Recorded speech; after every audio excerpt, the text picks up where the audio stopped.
actually looks pretty familiar to me. I've seen this room on video before. And there might be something behind this mirror. Now, we were going to wait till tomorrow to check behind this mirror, but it occurred to me that I can't wait. Let's get some We lights have to going. check this mirror right now. Okay, you got some lights on? I think I got some lights on. Okay. Let me also use my. Here we go.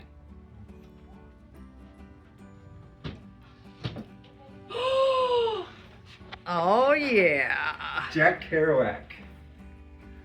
It is here. Oh my God. This was not easy to find, this room, this hotel, this painting. The artist is obviously a street artist, a graffiti artist, a vandal, but I think he's very cool because this doesn't cause any harm to anybody. It gives us a reason to check out this hotel, this particular room, 110 in the Ohio House Motel. Oh my God. This is the first room attack painting on Route 66. He did 30 of these. We've found 5 now. So there are 25 of these still just waiting to be found out there.